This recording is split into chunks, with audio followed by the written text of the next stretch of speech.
how do you discover your talent? Okay. One time I had somebody come over here and visit and ask them, what are you good at? What are some of the things that you do here in this world? And she was like, oh, I actually don't know what I am good at.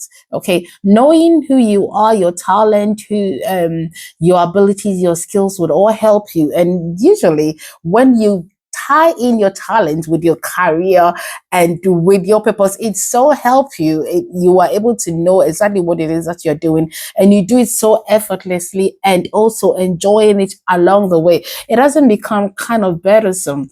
You don't go to school. I mean, at the moment where I am in my school, I am supposed to teach children singing, how to sing, and then bring in all the joys and the whole week, all I do is to just look forward. I don't teach. I don't plan for the other lessons instead of me to be doing that. All I do is to just plan for the songs I'm going to be teaching the children and just spreading happiness.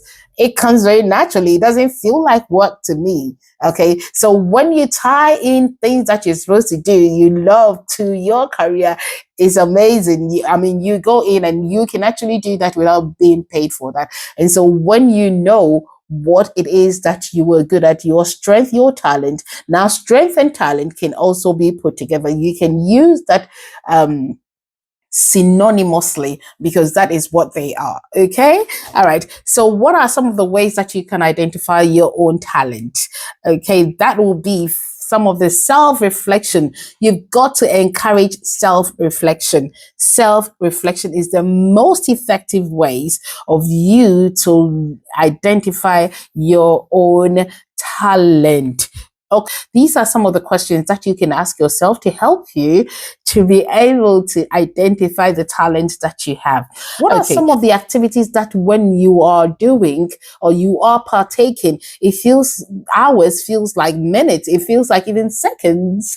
This morning I read a story of Jacob when he was working for Laban, when he was working for him and for somebody that he so loved, and then even the days, it was 7 years, but it actually seemed like hours or days in the eyes. That is what you do when that is how it feels like when you're working for something that you do love. Okay. And so make sure that is it. Try and ask yourself that question. What are the things that I can do without even feeling the time go?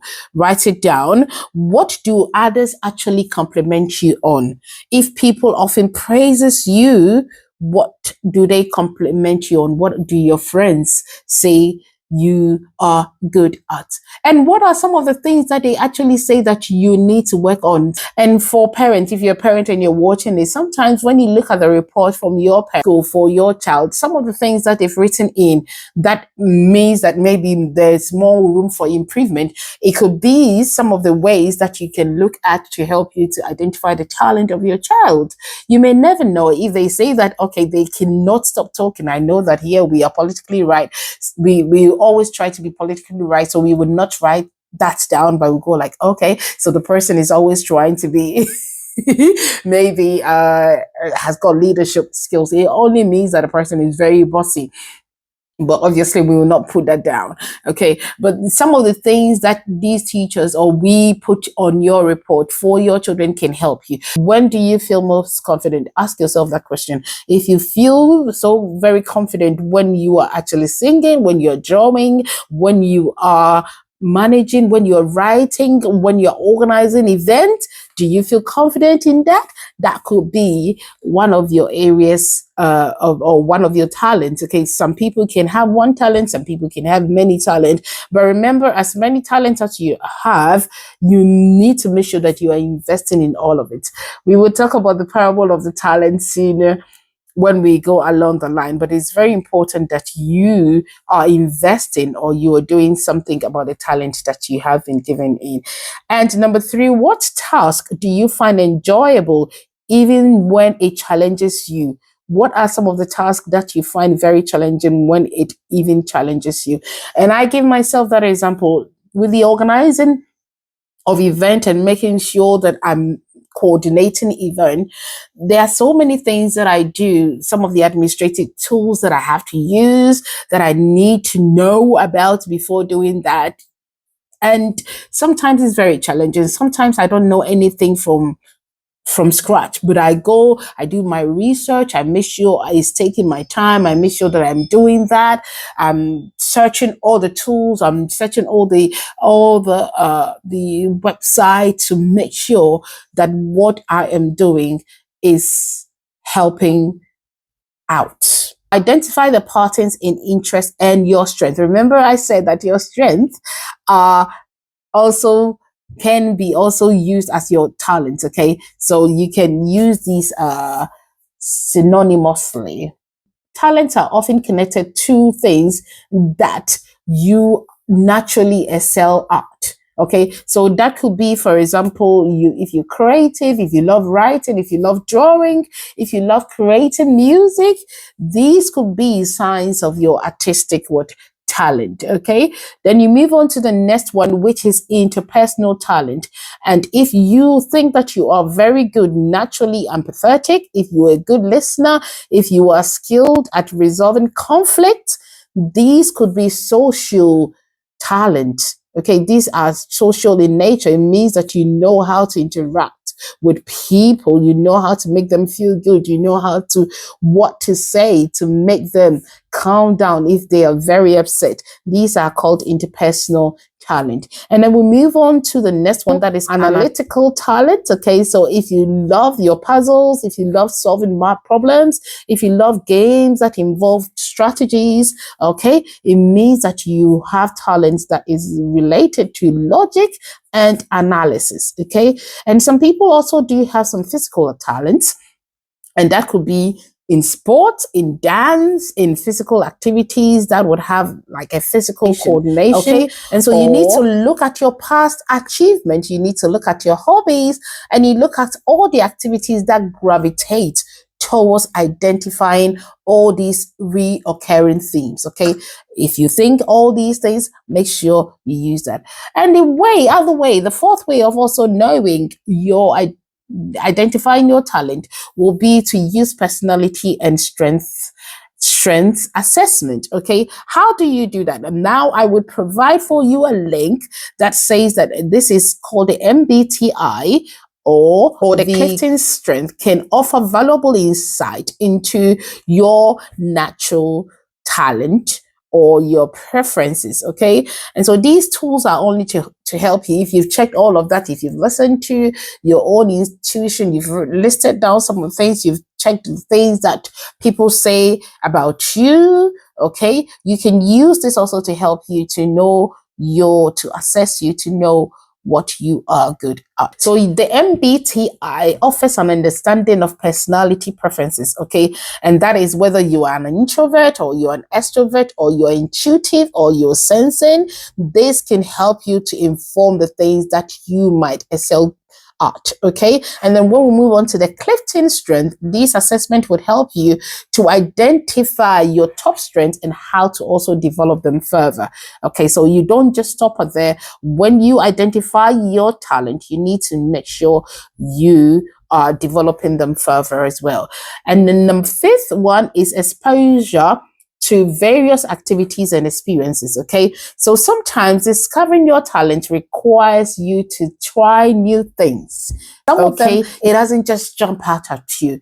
Okay, sometimes if say you're a person of very few friends, it means that you don't have your friends being gracious to you, to telling you the things that you are good at. You can actually expose yourself to learn all the various activities and experiences to help you to know whether this is something that you are great at. Okay, so that could be joining new clubs. Okay, find the new clubs that you like or interest group that you haven't explored yet. It could be a singing club, it could be a dancing club, it could be a gymnastic club, it could be a sport club, whatever it is that you haven't done before. You can try on that and see, oh, did you enjoy that? Is it something that you want to take on or develop further?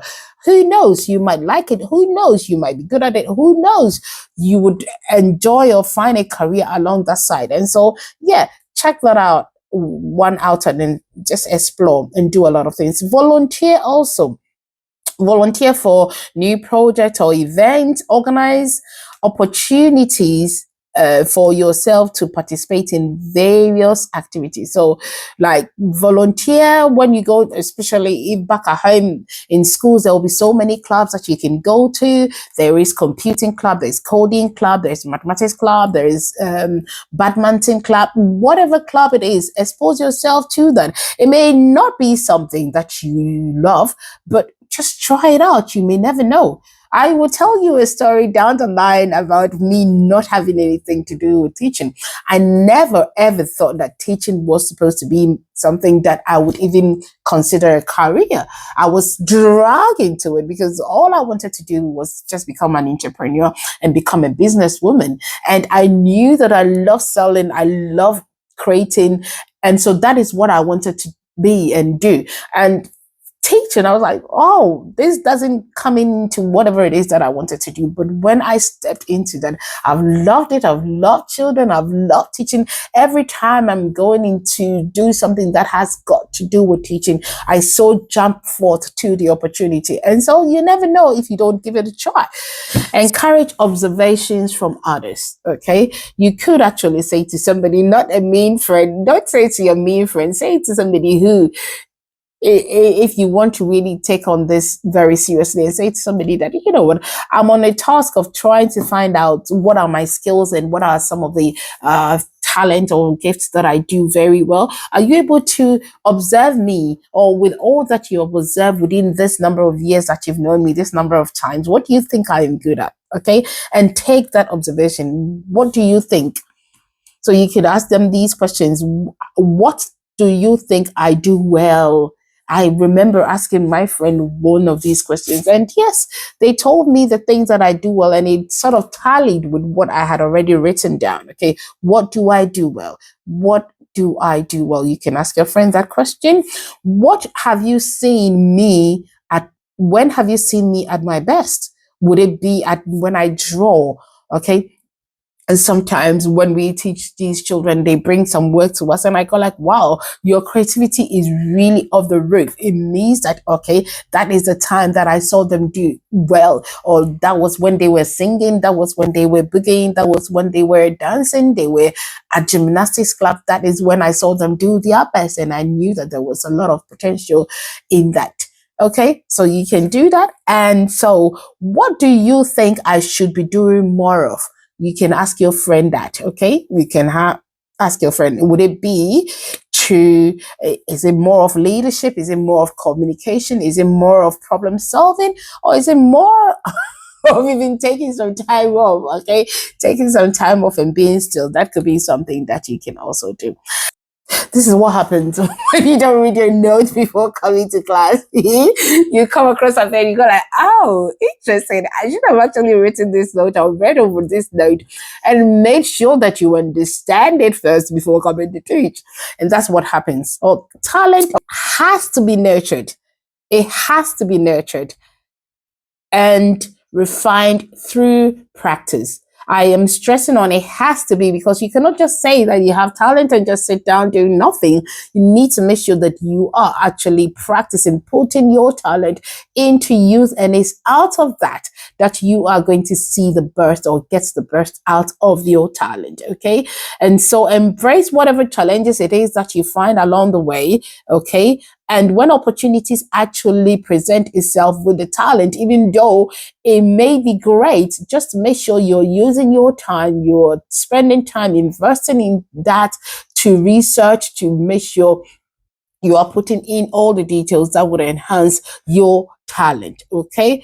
All right. And also know that one of the ways of actually gaining confidence is for you to make mistakes. Mistakes or failures are part of the learning process. And so you can never say that, oh, if I answer this question, I'm going to get it wrong. You will get it wrong the minute you step in. You are not going to get it all right when you step doing some things. If I tell you the number of times I have sung out of tune in my church, in my school, like everywhere, you will tell me that, yeah, nothing that you cannot say the talent is singing is your talent. I have massacred songs so many times. It's not even funny. Yeah, it's not funny at all. But Does it have to discourage you? No, it doesn't. Okay. It's all part of the process. You need to make sure that day in and day out, you're perfecting on your skills. You're going to make mistake here and there. You're going to sing in out of key here. You're going to double step or miss your step over when you're dancing. It should not discourage you. You should actually gain strength and learn from that mistake, and do not don't let it diminish your inherent abilities. Okay. And also celebrate the progress. Okay. Remember, it's progress, not perfection. Progress. So far as you are able to move from one step to the next step, you've got to celebrate it. You need to make sure that you are giving yourself that pat at the back and saying that, well done to you. You didn't scream today. Usually you'll be screaming. You were able to finish whatever it is that you have done, you have started. That is a progress. Okay. You are not perfect. You are not there yet. You are not at 100. But if every single day, if you were running, if you are trying to be an athlete and you go on the field, and then today you spend 30 seconds using this, running that track, the next day you are able to go lower than that, even if it's just per minute or just milliseconds, you still have to congratulate yourself for that progress that has been made. It may be small, it may be tiny, but at least there is some progress that has been made. And so give yourself that grace and celebrate the process. Okay. And I need you to also celebrate and reflect on your progress. Okay. So finally, when you have celebrated the progress and you have identified your talent and you have developed your gift, okay, you need to start sharing it. Okay. Share your gift. The more you share, the more you become confident in using your talent. In conclusion, identifying your talent is not just going to be about recognizing what you are good at or what you excel at, but it would also be a way of fostering a sense of purpose, self-confidence, and also direction. All right. And by providing you with the opportunities to reflect, explore, receive feedback, you would also empower yourself to tap into your potential, ultimately guiding you towards more fulfilling personal and academic path. All right. Through these exercises and the steps that you're going to be taking, you will discover your hidden talent, you will discover your hidden abilities, and then you will build a deeper understanding of yourself and chart a course for your success. So until I see you next time, I hope you will be able to do this exercise to help you to foster and know who you are. See you later. Bye.